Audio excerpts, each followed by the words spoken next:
Mother sometimes gets help from Pingu and Pinga, and she always gives them a cuddle when they have learned a lesson. But there was also an episode where she slapped them, and it got it got banned.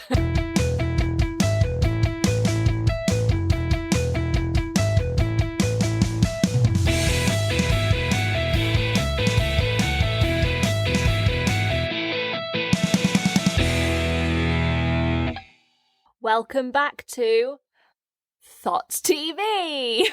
Elsie looked at me like I was supposed to join in with that. I made the decision not to. So this is our first proper episode. Yes. How do you feel about that? Good. Good. And it is significantly less hot this time. Yeah. Wow, Are you feeling confident? Yes.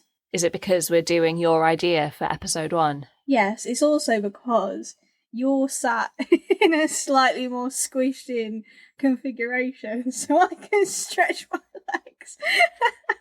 I'm the one with the longest legs. I'm giving up a lot for you. Yes, but I would imagine I have worse circulation. Okay, what are we doing this week, Meg? We're doing Pingu. And who's done all the research for this week? Elsie. And who's going to sit back and enjoy all the facts? Elsie. No, Meg. I never claimed that I was going to enjoy the facts, Els. Well, you're going to. We've got a real good episode for you. Lovely. Okay, so you're about to learn some stuff about everyone's favourite claymation penguin. Unless you have another favourite claymation penguin. Penguin?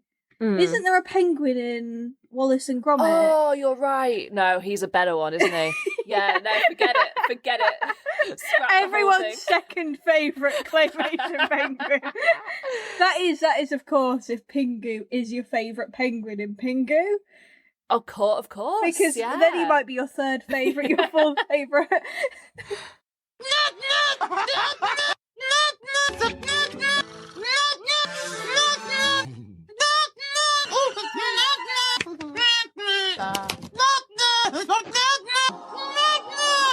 Pingu was a stop-motion TV series created by Ottmar Gutmann and Erika Brueggemann. I think that's how it's pronounced.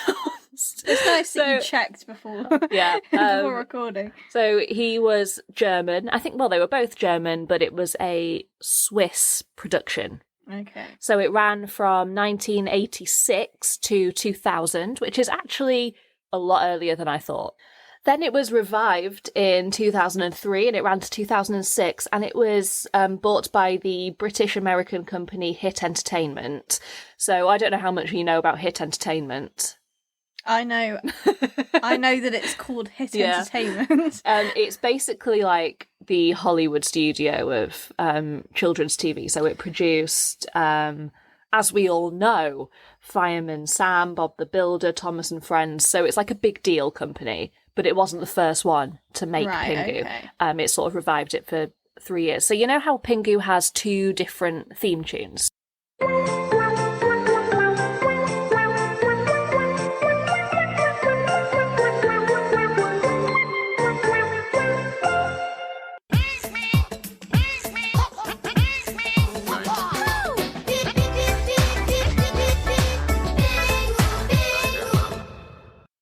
I didn't know that, no. There's an old one and there's a newer one, yeah. So the newer one was like the early 2000s. So they were like, we're going to have this TV show, but fuck the theme tune.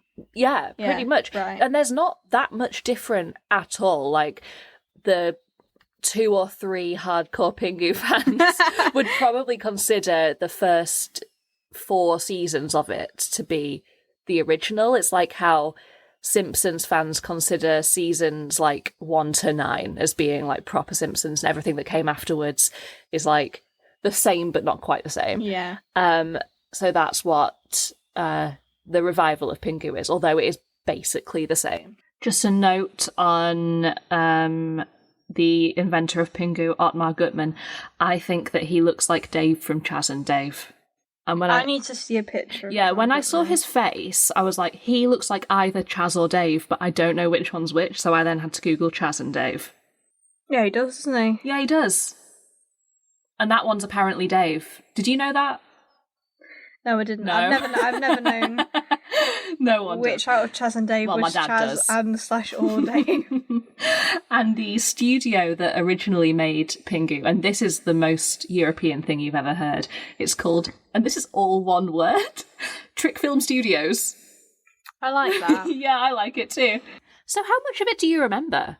What do you remember of Pingu? I have vague memories. I don't really remember any specific episodes. I think what holds memory the most, purely because it's such a frequently used GIF, is the bit where he slaps another character back into one of the eyes, the water rings. Do you remember? I don't know. I'm one of the holes of water. You and the holes of water. I'm pretty sure he through, flips up to it and smacks someone into it. No, I don't. I can't say I know actually that. could be fully making that up. I swear it's a No, gift. but if you are, it makes sense because, I mean, I asked my mum how much she remembered of Pingu and she said that it was a very violent and authoritarian show. Yes, I remember. Yeah, I remember. The characters speak to each other like they're angry with each other, All right? the time. Yeah. And she told me that she remembers the parents just always being angry with him. And there is we'll talk about the banned episodes of Pingu later on. Well, to be fair to them, Pingu is a little shit. He was a brat. Yeah, he's a absolute dickhead. brat. Yeah. No one really it wasn't a happy family. That is the vibe that I get from it. Nobody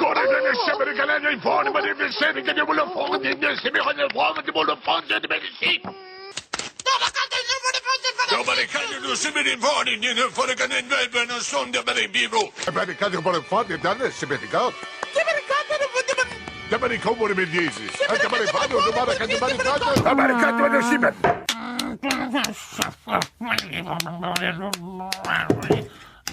So shall we talk about what the typical episode of Pingu was?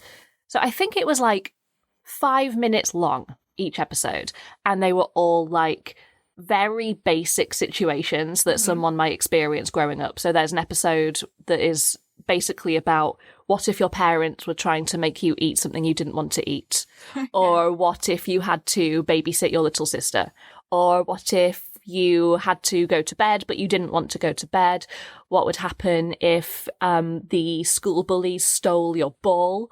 What would happen if you had a nightmare? What would happen if you had a nightmare? You'd be scared. And that's what happens. He has a nightmare and he's scared. And he cries. He wakes up, he goes to his mum and he cries, and she sort of just holds him, and that's the end of the episode. Because they all kind of ended like really abruptly. They were very strangely structured. Nothing really happened. It was more just like a slice of life. It was like kitchen sink drama is what it was. Getting kids ready for what might happen. You might one day have to eat something that you don't want to eat. It was very gritty and realistic, actually. And what is going to happen is your parents are going to shout at you. And they all had very simplistic titles as well. So episode 1, I mean, this is probably like a translation thing, but episode 1 on the Pingu wiki is called Pingu is Introduced. There's an episode, I think it's like the second ever episode, where Pinga, the little baby sister, has not yet been hatched. And the episode is called Pingu Helps with Incubating. There are some more I've got here. It'd be interesting to find the original titles, because it would probably be something like Pingu keeps his sister warm. And it's been translated so very literally. And they've all kind of, because of the like translation, they've got like different English titles. Like there's a few different ones. Okay. You know how like a restoration comedy has like this or this, and it's always like 2 titles with an or in the middle. Yeah. There's one called Little Accidents or Pingu's Lavatory Story. They're not even remotely similar. Well, I guess they kind of follow a theme. They follow a theme, but there's no mention of toilets in the first one. No, but it's called Little Accidents, which is... I've seen that episode. I think we've all seen that episode. I mean, we've all seen GIFs. We've all lived that episode. Would you like to hear a list of the characters from Pingu? Yeah. Okay, so this is coming straight from Wikipedia, right? Pingu is the main character of the show, a typically playful, curious little penguin. His name comes from the German word for penguin. Penguin. He is stubborn and mostly well-behaved, but prone to making mischief and throwing occasional tantrums. Why does he sound like me? He is... The same thing happens in every episode. He just sort of throws a fit.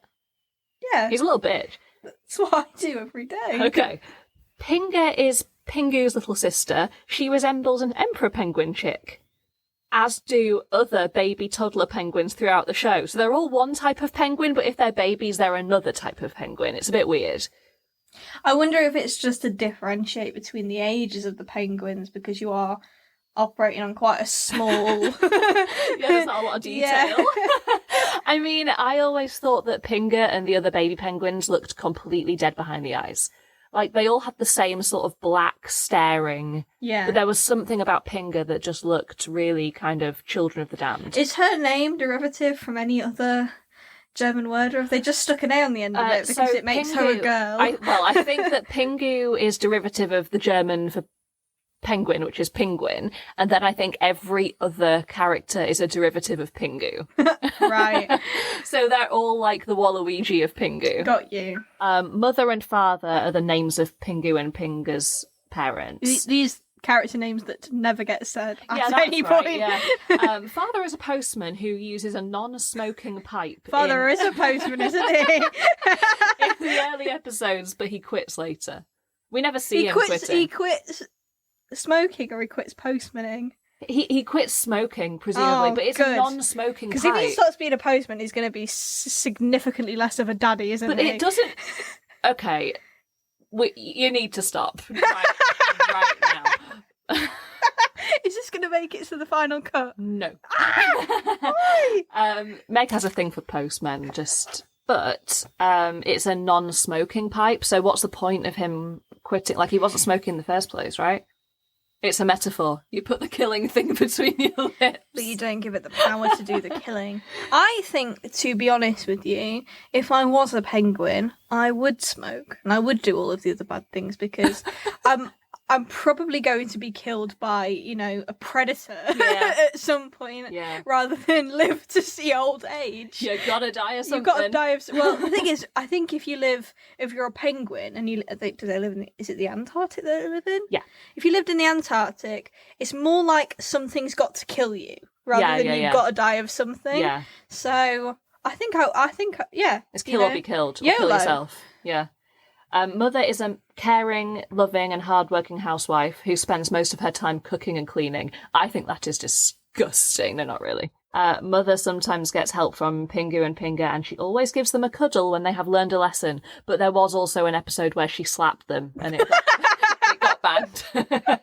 We'll talk about that later, I am sure. But this Wikipedia entry suggests that it's a lot more like patriarchal than it actually is. But if you know Pingu like I do, right, the dad spends a lot of time doing the washing and sitting in his chair knitting. Yes, he does knit, doesn't he? Yeah, I think it's really cute. So there are some more minor characters. That's his friends. So Robbie is a seal who is Pingu's best friend. His name resembles the German word... His name resembles the German word for seal, Robbie. Sorry, his name is the German word for seal. First appearing in the episode Pingu Goes Fishing. So let's talk about our own personal history with this show. The last time I watched it, before researching this show, I hadn't watched it for about, I want to say 15 years or something. And I came into your bedroom with that episode loaded up on my phone, and me and you and our flatmate, we laid on your bed and we laughed We a lot. howled with We laughter. were shaking with laughter. It's such a My funny episode. goodness. It's the thing about Pingu is like it's so fucking funny. No, it is. It's though. wasted on children, honestly. Yeah, because I never found this funny as a child.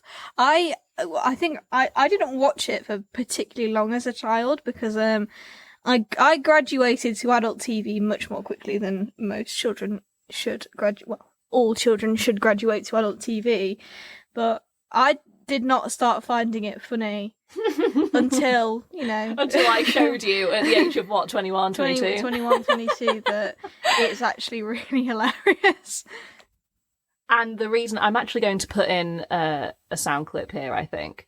So, honestly, the reason it is funny is because of the pure genius of the guy that voices all of the Pingu characters. So he was called Carlo Bonami, and just by pure coincidence, he died about a week ago. Oh, he did, didn't he? Yeah, he did. Yeah. I was just researching this show, and I got a message from my sister saying that he died. It was crazy. This one's for you, Carlo. This one's for you, Carlo. Oh,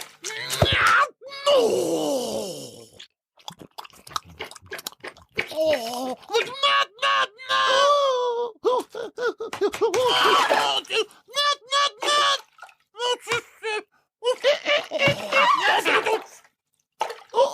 Do you want to know some of Pingu's other friends? Yes, I do. Yeah. Okay. Yes, please. Pingu is a somewhat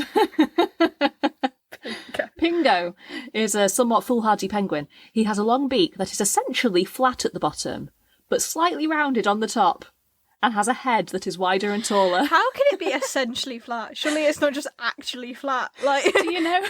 So you know that Vic and Bob did some adverts for Boost back in the day, yeah. and the catchphrase was, or the what's it called? The tagline. Tagline, yeah. Yeah, it was it's slightly rippled with a flat underside. And that's what these read as. Okay, he often That's what my online dating profile says. he often persuades Pingu to do wild and silly things with him. He was originally a bully in the first episode, but later on, he along with Ping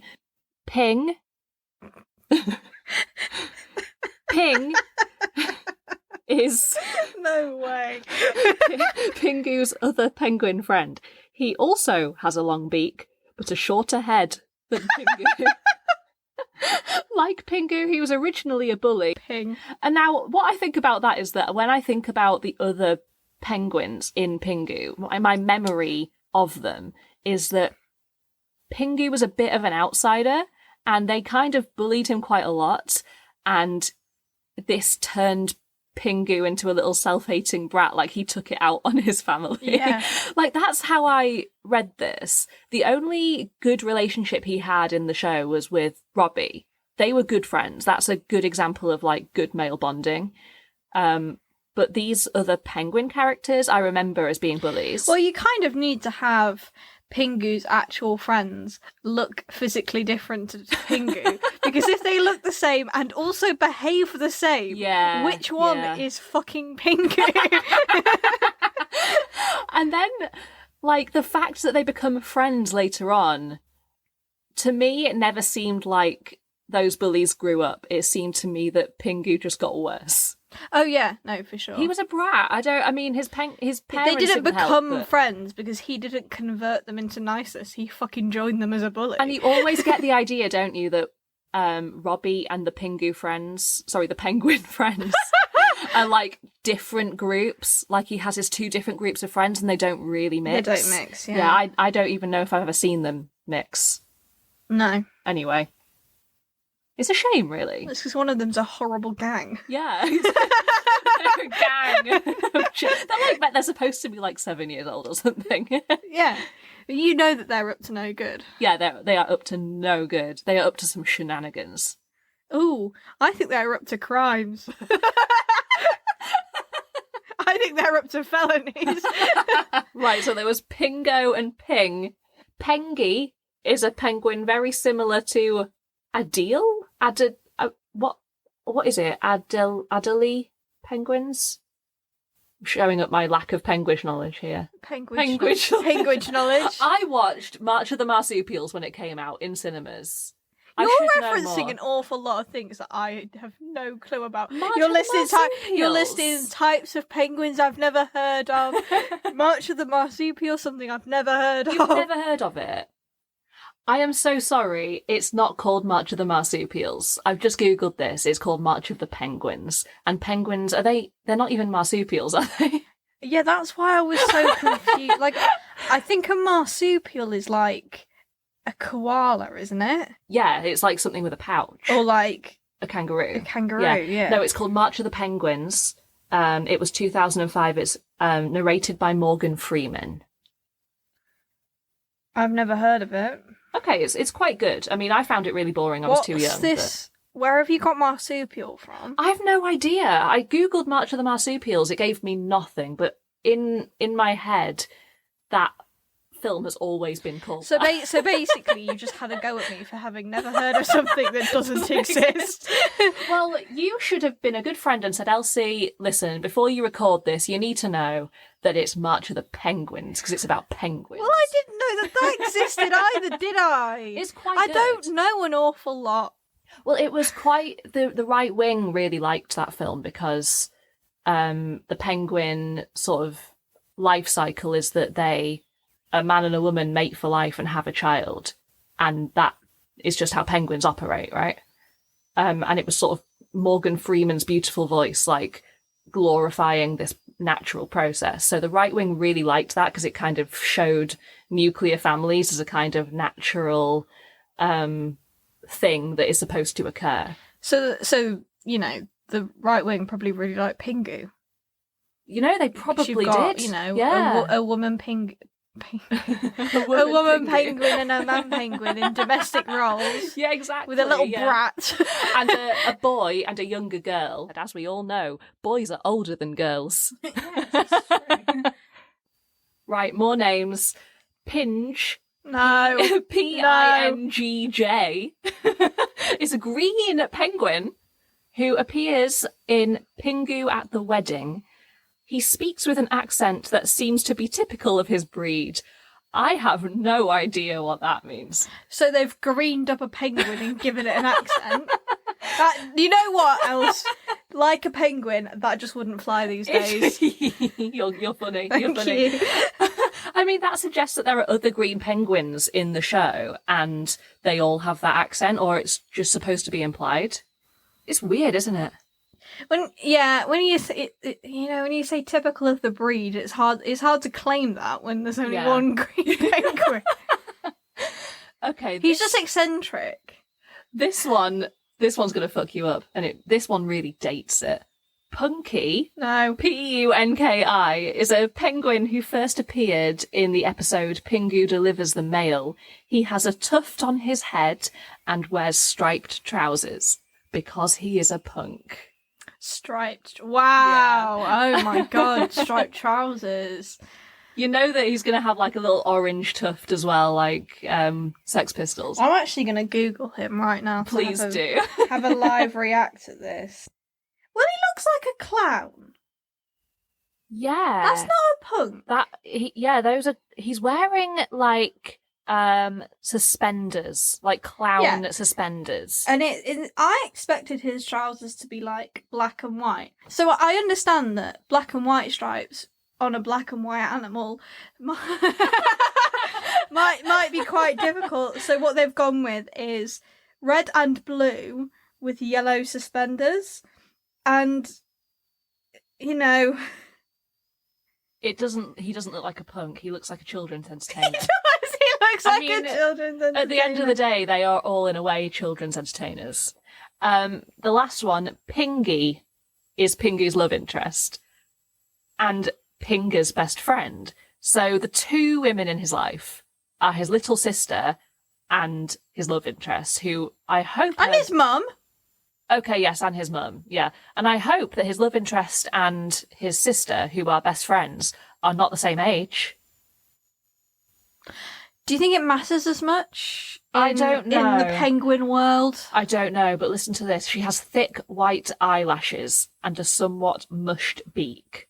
Mush. She first appeared in the episode as Pingu's as Myra. So you can tell that she's a lady penguin because of those eyelashes. I can't believe that this is every episode's about 5 minutes long. Claymation about penguins for children, and yet the main character still has to have a female love interest. Yeah.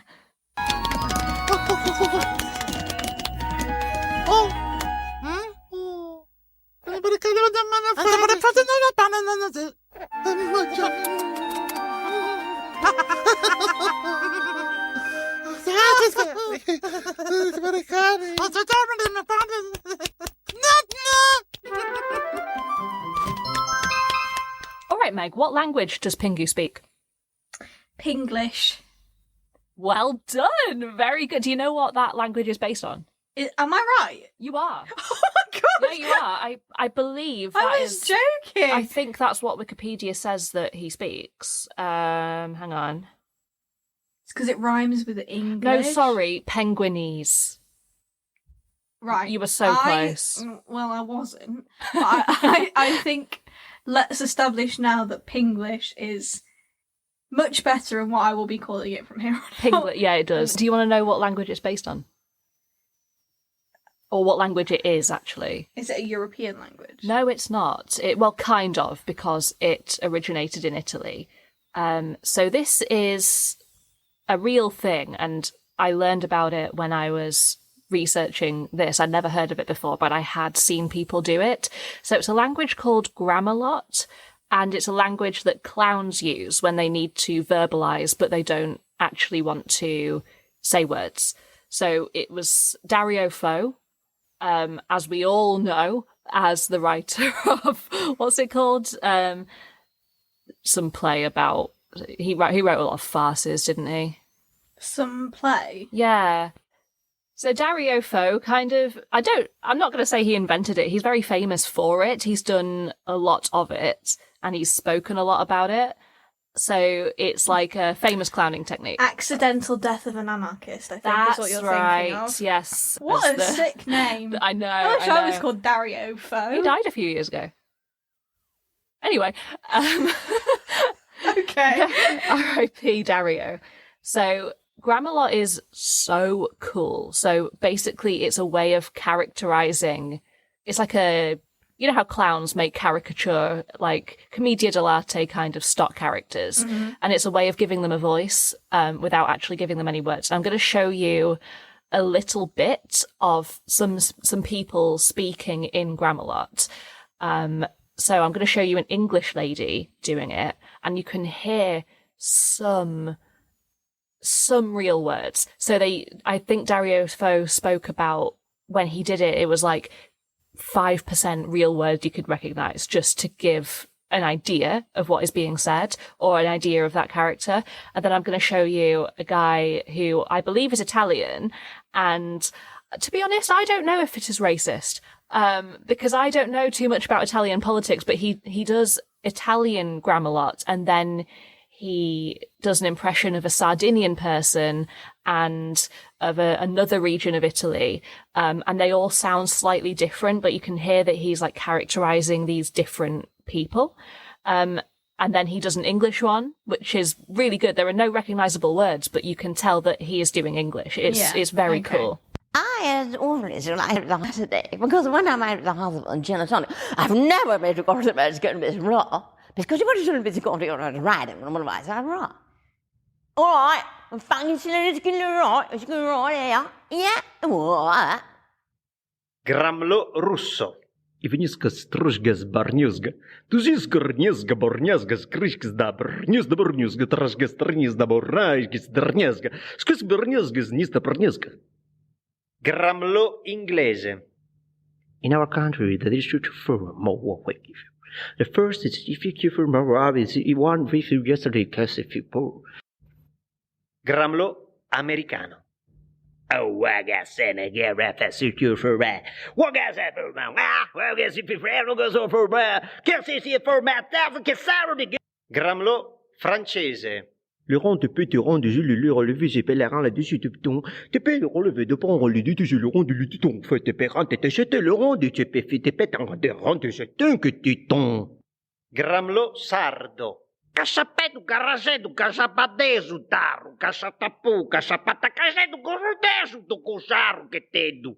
Gramlo partenopeo. Dicette chiaramente che la prima vita ieri. Io dicette, ma in ara c'è, che uscita davanti fusce da capo. What did you think of all that? Now.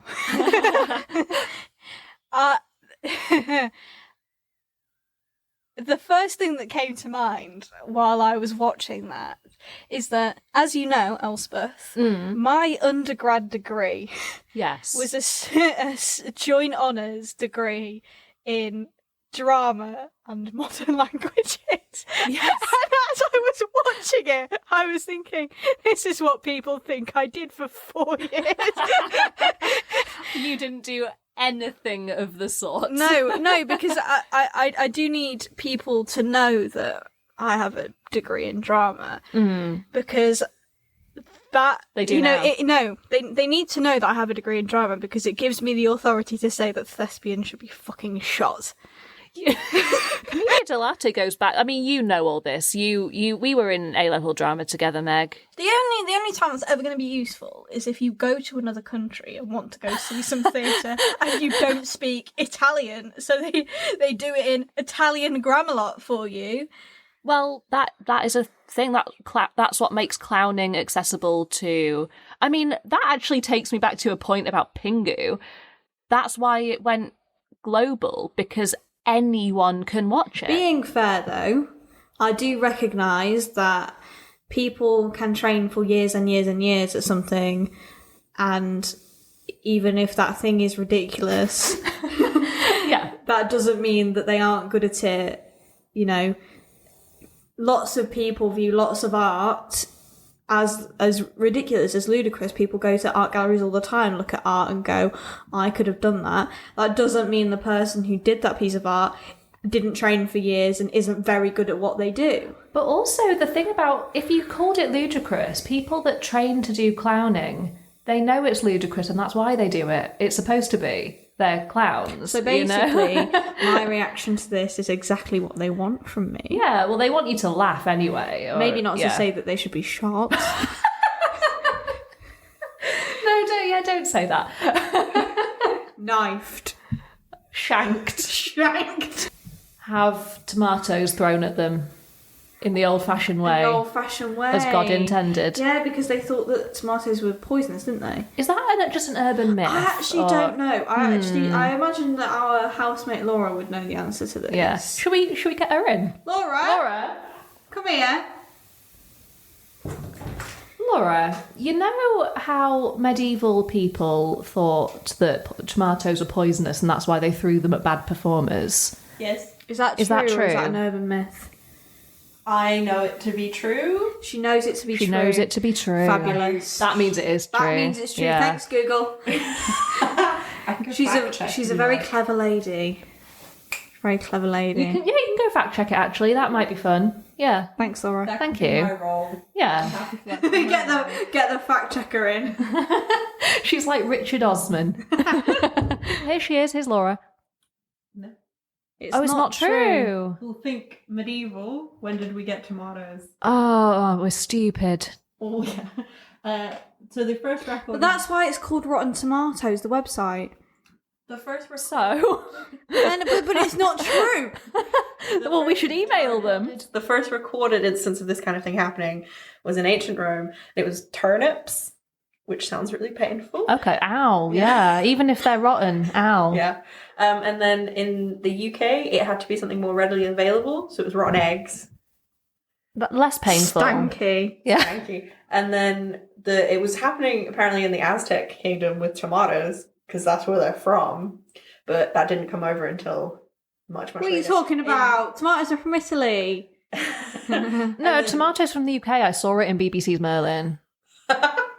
And then there was a famous instance in Spain where it kind of became a Oh, okay. thing. This is what it's like living with her. It's just great. It's great. You ask a question, you get a thorough Yeah, answer. it's true.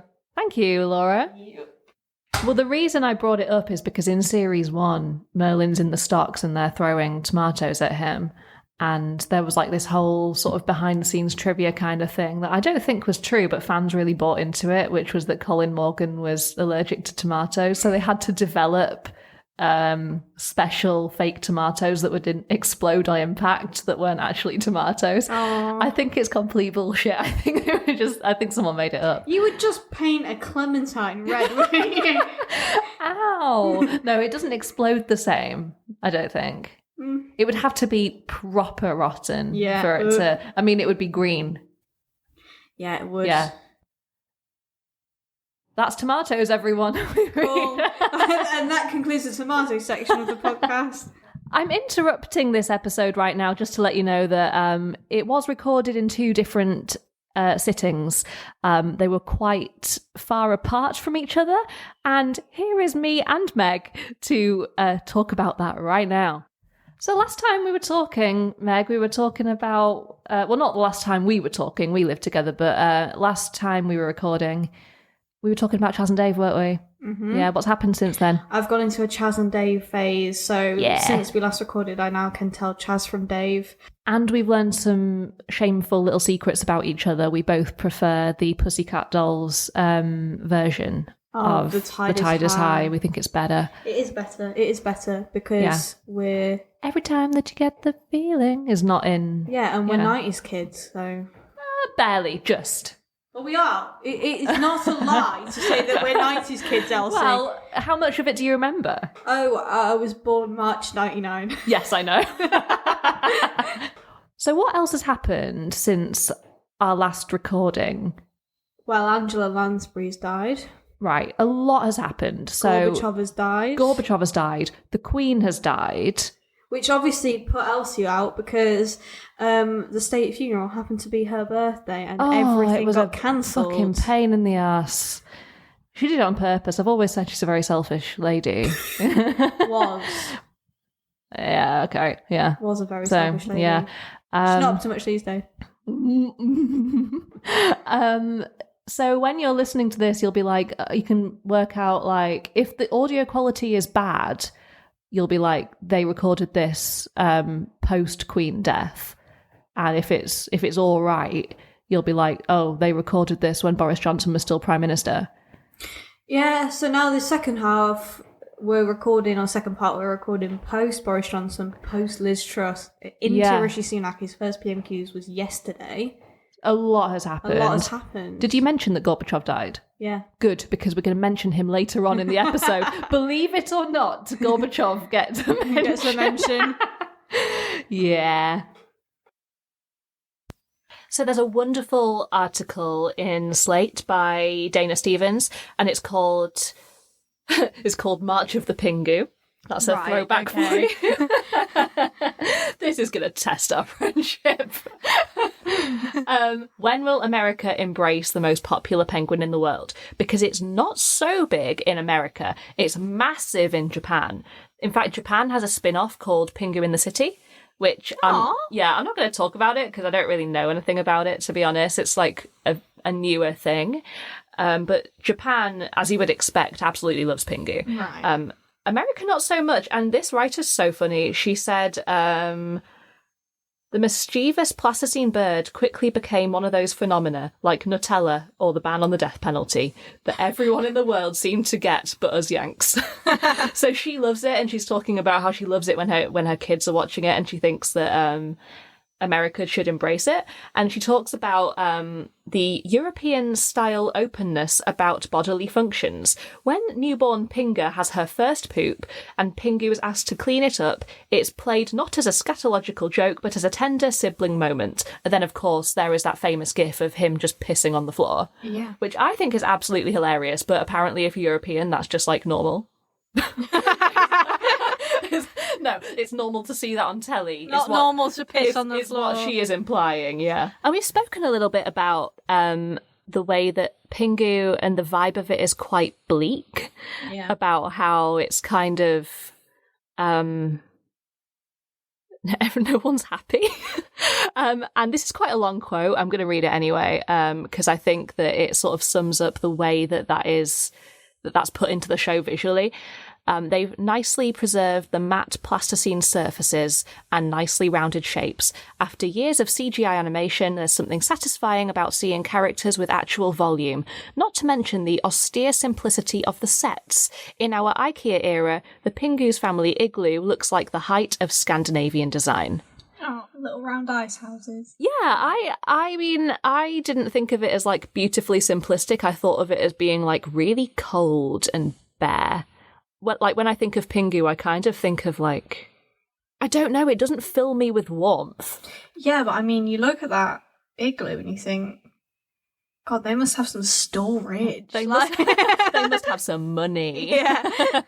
Did you see that article the other day about the Canadian pigs building pigloos? Yes, I did. Oh, did you? Oh, they're so cute. Little piggies. I want to talk about some individual episodes, like the sort of standout ones amongst quote-unquote fans. And, I mean, I found this while I was doing my research, and I think we will find this throughout the podcast as well, is when you look into anything like this, you realise that there are people who are a much bigger fan than you are, or anyone. You know, this is their niche, this is what they have. Yes. Yeah, they are the people that contribute to the wiki page. Yeah, you know? no, that's what I was going to, yeah. This Wikipedia page exists for a reason, The and it's not backbone us. of society for us to scrounge off People of. with hyperfixations on Pingu, the TV Exactly. show.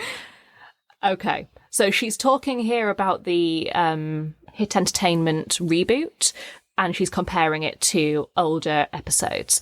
Not to sound like a vintage Pingu purist myself, but there's nothing in the post-2004 that approaches the mystery of Pingu the Icicle Musician, an early episode in which Pingu gets lost during a game of hide-and-seek and winds up in an ice cave, playing the suspended crystals like chimes. Aww. I know, I've seen it, I watched it. It's actually very, very beautiful to look at. It is really gorgeous. And there's no, like, real reason for it to exist, but, like, in that 3:4 aspect ratio and the graininess of it and the plasticineness of it, the way they've made the ice look like ice is really, really cute.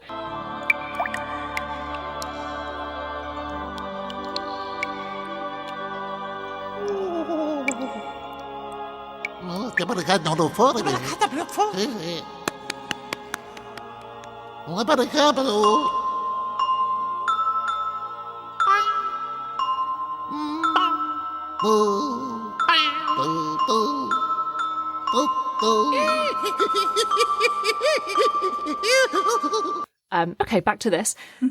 And don't miss the oneric. Ooh, another word. ONEIRIC. Strangeness of Pingu dreams. I wish people would use words that we know. I'm only a silly girly. In which our black and white hero is carried over the ice floes on a walking bed before coming face to face with a gigantic and terrifying leopard seal. If I'd seen this episode as a child, it might have scared the pants off me, but its magical mood would have stuck with me for the rest of my life. Okay, have you seen the nightmare episode of Pingu that she's referring to? I am going to show it to you. I too, if I had seen this as a child, it probably would have made me cry. Okay. We're going to watch it in whole. Have you got 5 minutes to spare? Yeah. Okay. Yeah. Just let me know what it's called. The thing is, as a child, you said that this would make you cry. It was one of those really spooky kids' TV things. I was scared of E.T. to the extent that I've still not seen it to this day. Yeah. And the baby and the sun on the Teletubbies also scared me. So I think I was quite easily spooked as a child. So it's like, if you know, this looks... If you say it's genuinely scary, then I might not be here. I really after this. enjoyed, like certain things that were on kids' TV that were actually a little bit too scary for children. I really, really loved. I had like a fascination with them. I would watch all the scariest episodes of. There were some. Well, I'm sure we'll talk about it, but there were some fucking spooky episodes of the Teletubbies. And so it's a horrible TV show. Yeah, I loved it though. I loved it. But yeah, we're gonna watch this. We're going to enjoy it.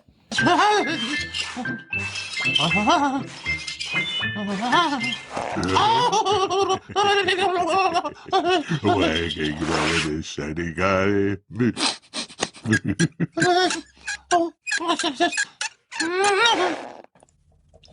Oh, you wanna say?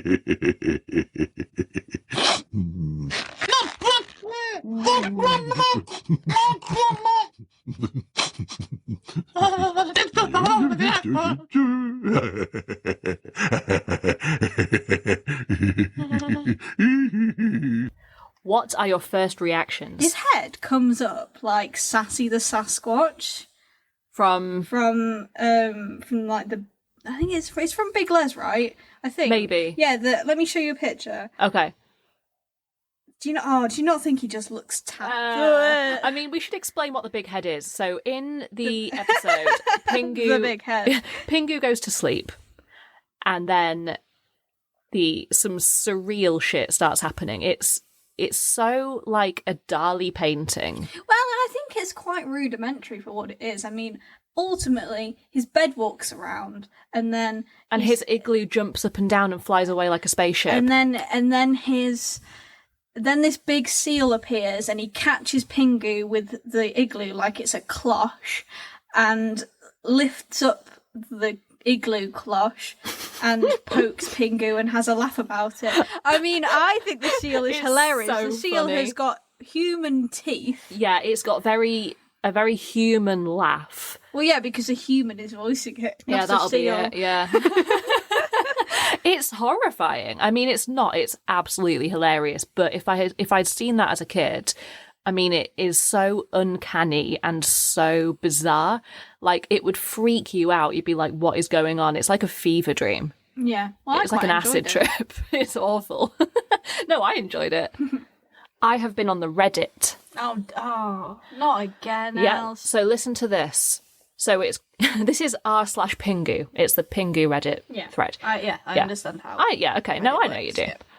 So this, speaking of how it feels kind of unusual and it ends very abruptly, every episode ends weirdly. I mean, especially with that last one, he wakes up, he cries, and his mum holds him. Yeah. That's it. So this is called Pingu is Pretty Darned Depressing. And this is what they've written. Oh, sorry, the poster is called Furry Philosopher. So, take what they have to say with... Yeah. I got you. Sure. Maybe it's just me, but so many episodes have these odd little flares of too much realism for penguins. I said this, didn't I? That it's a gritty realism kitchen sink drama. There's the episode where he pulls a tablecloth off a table and causes a ruckus and runs away. You can feel the anger and hurt and fear in the characters in that scene. Pingu running up to his mum in tears, only for her to be all, "No, Pingu, bad, get away," and he runs off in tears into the night. It even extends beyond big events into small little touches. There's an episode where Pingu and Pingu won't go to bed, and they keep their mum up all night demanding teddies and milk and fish. Me. Yeah. And then they find her asleep with an empty wine bottle and half a filled glass of wine spilled on the floor. Wine? Pingu's mum fell asleep drunk? It's just such a sad image. There's obviously loads more, but yeah, Pingu is sad. And I think that they're right. Can you imagine thinking it's sad that a mum might want to have half a glass of wine of an evening after her two young children have stayed up causing problems on purpose? Like, I don't think that's sad. I think that's absolutely reasonable. So someone's commented, Pingu is a little shit. He drives his parents mad. He deserves everything he gets. What does he get, though? Well, he gets a slap in some episodes. Let's talk about the band episodes, actually. So this is from the wiki page censorship of Pingu. So the title of one episode is called Pingu Runs Away. This episode was placed under unofficial ban from broadcast or video distribution due to Pingu's mother spanking Pingu and Pingu running away from his house. So there's that. There's Little Accidents or Pingu's Lavatory Story, the restoration comedy. Is it Bankers of Poo? It's weird, actually, isn't it? It is banned due to toilet humour, except in the UK and Canada, because we really like that stuff. Then Pingu's Dream, that was banned for being terrifying. Where was that banned? Imagine banning an episode of Pingu because, the seal little bit too big. With human teeth. I liked it. So that was removed from British television in 2003. The United States also removed it from distribution. I can't say I get that one. I liked that episode. At the big age of 23, you can handle that kind of stuff. I'm not sure. It wasn't quite the baby's face in the sun in the Teletubbies scary, was it? Because I guess the baby does laugh as well, actually, so never mind. Maybe I would have found it scary. So in the episode Jealousy, the shot where Pingu pretends to be sick was once cut in the USA because some viewers found it to be inappropriate. I pretend to be sick all the time. Yeah, and you're banned in the USA, so... yeah, it is true. Pingu looks after the egg, or Pingu helps with incubating. So, the scene is that banned because it shows feminism? On the BBC VHS of this episode, the scene where Pingu is stuffed inside the cupboard. Well-known scene. Worried about how his parents will respond to what happened was removed completely, likely due to it unintentionally mirroring a self-harm attempt. Okay, got it. Yeah, understood. I mean, we're basically sat in a cupboard right now. But I'm not hiding in a cupboard because I'm scared of my mum and dad. So the best banned episode is, and this is insane to me, in the episode Pingu's Admirer, where Pingu's Admirer is first introduced, the lady friend we were on about earlier. Yeah. In Pingu's slag. Pingu's side bitch. Pingu. Yeah. Well, his main bitch. His main bitch, yeah. Pingu's main bitch. Or chick? Is that a bird? Thank you. More than I deserve. She's snappy. She's quick. She's very quick. She's very quick. She's a card. She's a card. She's a rake. She's a rake. Yes, so this episode features a signpost. In original edits of this show, that signpost had two signs, and one said, I don't think in English, but it said Glasnost and Perestroika. Those were the two locations. Now, do you know what that means? No. I'll tell you why. It's because you took geography at GCSE instead of history, which is fine. Well, I took geography and I don't know where these places are. No, they're not places. Oh. That's the thing. They're words. And they were being used as places because, basically at the end of the episode, it's front and centre, this signpost. It features heavily in the episode. They become boyfriend and girlfriend and then they go their separate ways home. That's what happens. And the words that they put on, it must have been, I don't know if it was like a Russian version of the show or whatever, but they were, Glasnost and Perestroika are two policies introduced by Gorbachev. Right. And they are... Which policy do you live in?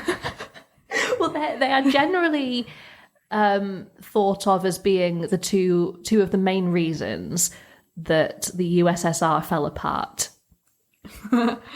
So it's a kids' TV show. It's insane. It's so weird. So I don't know which one's which. I think that Perestroika is... No, I don't know which one's which. I'm not going to make a guess. But one of them meant that businesses were allowed to expand. You could hire more people. So, that's not really what communism is at its core. So there's that. The other one is a more transparent government. So, lots of things were released that citizens previously didn't know about. So...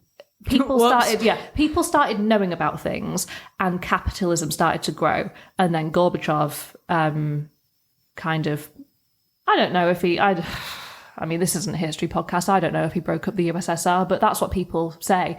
And then it got, now, so. It's like, imagine if an English animation had a signpost in it, and one bit said the bedroom tax, and another bit said GDPR. Like, it's so bizarre. These are things that are causing the fall of the Tory government. Or So I'm looking at my my show notes on my phone for this episode, and after all the Pingu stuff, I've just written She Bop by Cyndi Lauper, and I think I must have been writing a note for something else in the wrong section, because Pingu has nothing to do with She Bop. I don't like Cyndi Lauper either. I found her I find all of her songs very irritating. Oh dear. Yeah. I And quite I like think her. that's quite a lot coming from someone who only listens to bops. Like, I just can't get on board with Cyndi Lauper. Well, how do you think about She Bop? What do you think about that? Just don't really like it, because I don't really like I Cyndi quite Lauper. like that song. I don't know why I wrote it. Sometimes You wrote She Bop? didn't you know? No, I didn't. That's how do you think I made all my money, Meg? It's funny because it's not true. So, David Hasselhoff. Oh, yes. What do you know about David Hasselhoff? He's in the music video for 50 Ways to Say Goodbye by Train.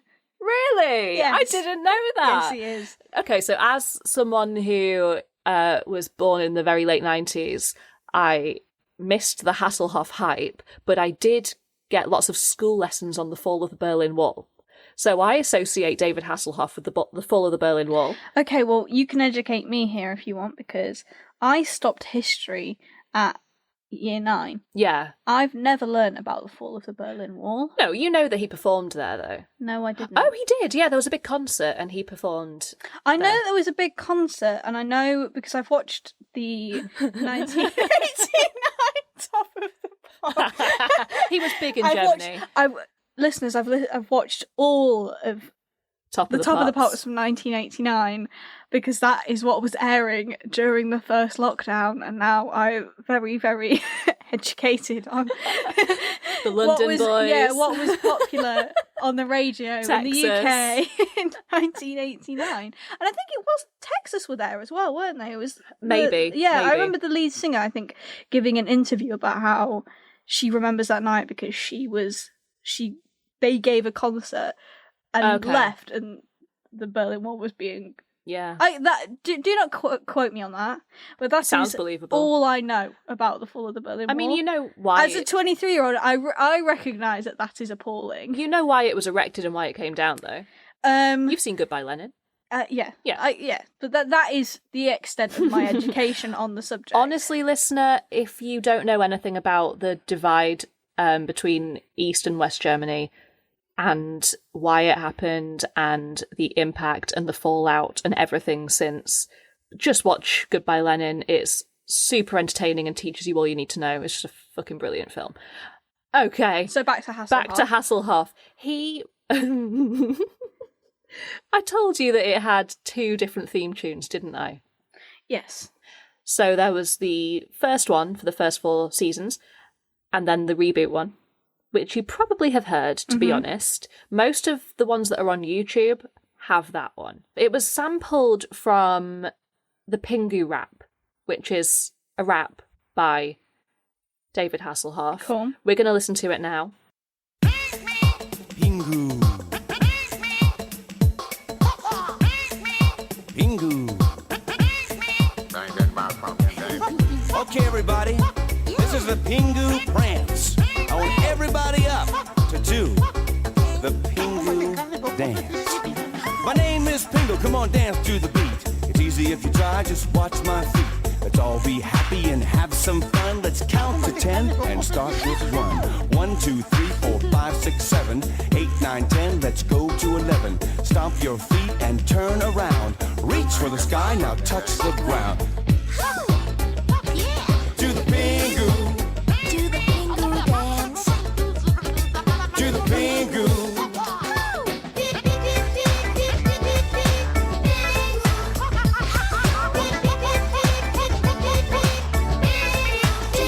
What do you think about that? Well, if that's a rap, then by the same metric, everybody's free to wear sunscreen is also a rap. It's not a rap. Oh, It's- that's interesting. It's not a rap. That is David Hasselhoff talking to some music with Pingu Newton in the background. Like, let's just be honest about what that was. Yeah, he wasn't. I mean, as you Hasselhoff, said, he cannot rap. he wasn't supposed to do that. Elsie, that was never supposed to happen. And somewhere online, I'm going to put the album cover for that or whatever picture I just saw on YouTube, because it's like peak David Hasselhoff. Oh yeah.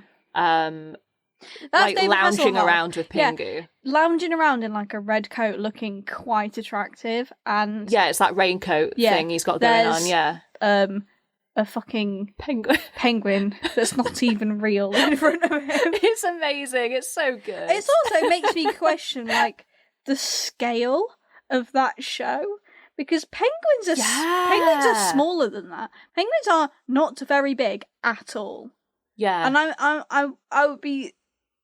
I would guess that whatever sort of penguin Pingu is supposed to be is probably like about a foot tall, but he Yeah. looks quite big. yeah. So what Next to the half he does, yeah. Did they make him big to make it look more realistic?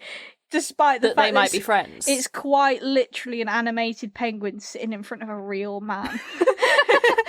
Sometimes you forget that David Hasselhoff is a real man. Oh yeah. Yeah, he's a Why- person. They should have drawn Hasselhoff as well. They should have Yeah. sculpted Hasselhoff as well. No, I Like, feel like that would have been worse. I don't know. why? I don't know.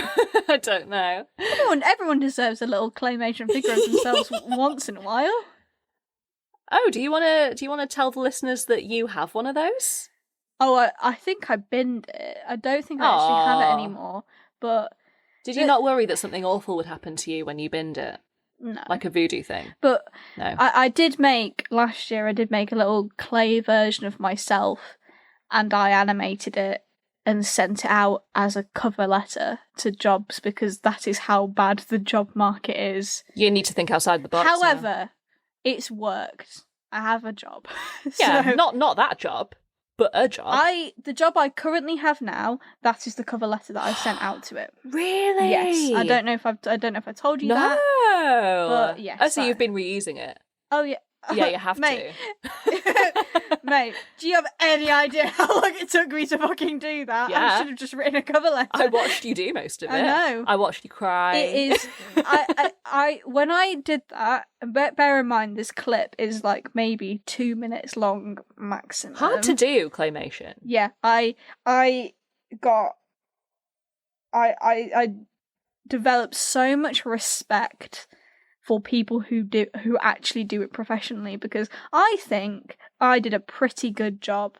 Yeah, it was. And yeah, yet it was good. it is fucking difficult. Like, I realised that I was going to have to animate a mouth. And so I gave her a mask because it was peak COVID. Excellent. Excellent workaround, because it's Brilliant. it is fucking difficult, and I have so much respect for them. Are you familiar with the website Common Sense Media? No.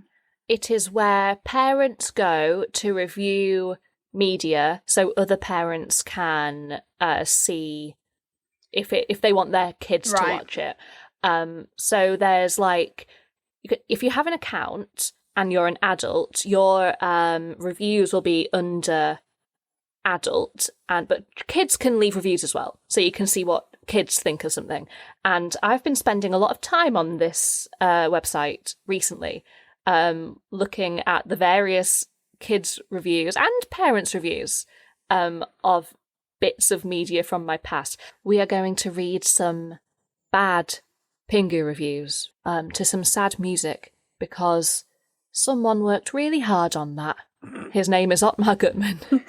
His name was. No. It was the voice guy that died. What? Do you listen? Yeah. Okay. It's a lot of information all at once. So cue the sad music.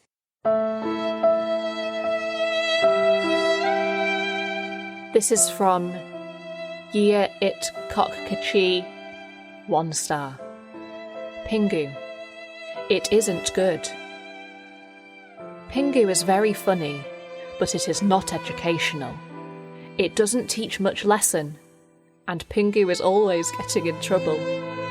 In one episode, a giant walrus eats Pingu's bed and chokes Pingu.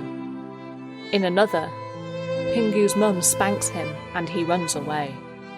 This show isn't very educational, and there are some controversial episodes. Plus, it just speaks gibberish.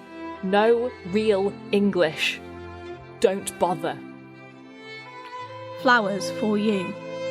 3 stars. Pointless, playful preschool programme. My little sister watches this. I've got no idea why, as I reviewed it, and this is rather uneducated television, as opposed to her rather intellectual media. This programming has no plot, and is aimed at young children. Reasons unknown. The characters speak gibberish, and you can't tell what their names are without research. The show seems appropriate, I'll give it that. I'd let kids watch it, seems entertaining and harmless.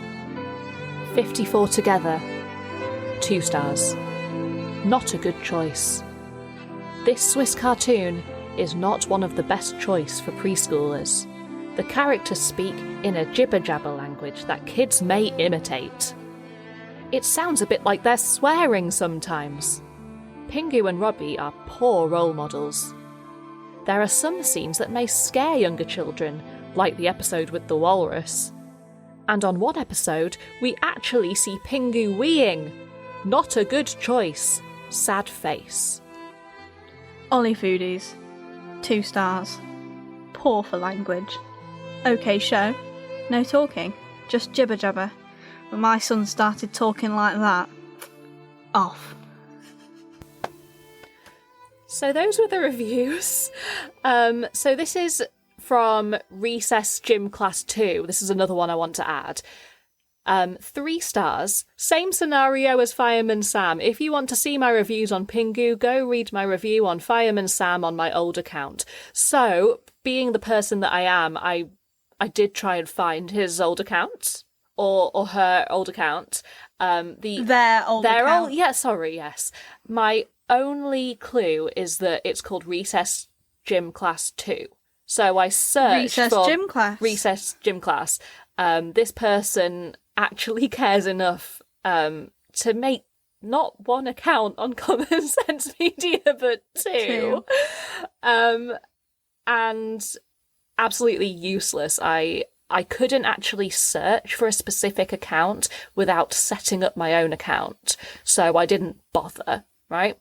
I would have bothered, but for some reason you need to pay for this website. I'm not doing that. I think the way that they've left a review to refuse to leave a review, because the review that they would leave, that they are leaving, is the same as a review that they have already left. I think that speaks volumes. And it's not even like, it's not even good or bad, it's 3 stars. It's like, I thought Pingu was okay. Go have a look at my review of Fireman Sam, which I thought was okay. Nobody wants to read okay reviews. You either want to you either want to read a good review or you want to read a bad review. Review. No one wants to read a review that says this is okay. Can you imagine if you'd found that account? Honestly, the worst review I have ever read, goes like this.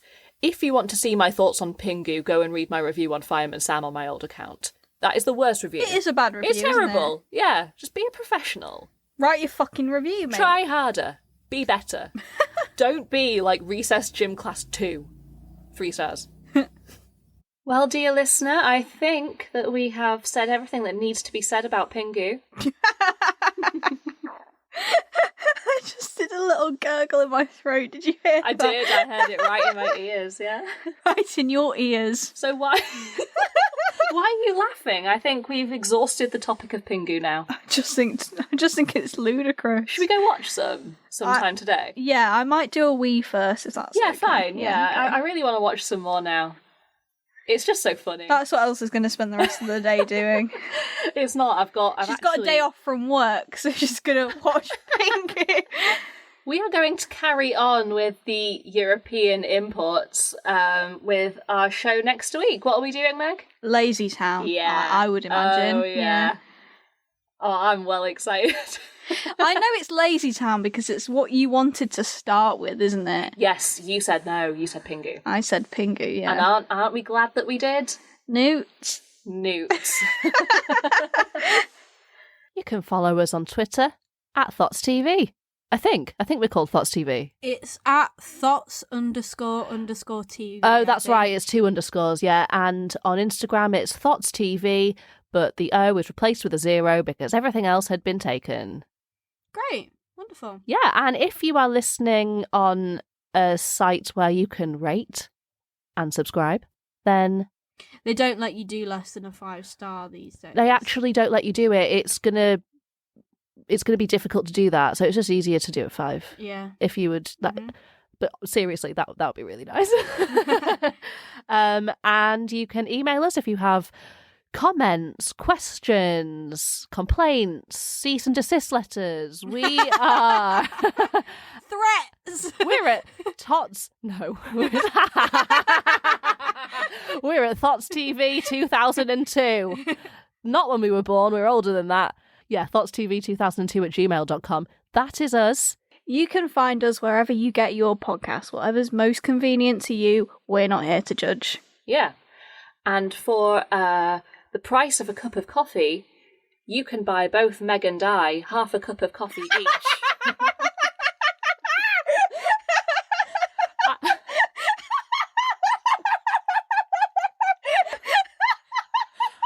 I mean, we currently have... Oh, I'm so sorry. We don't have any means yet for you to financially support us, but when we do...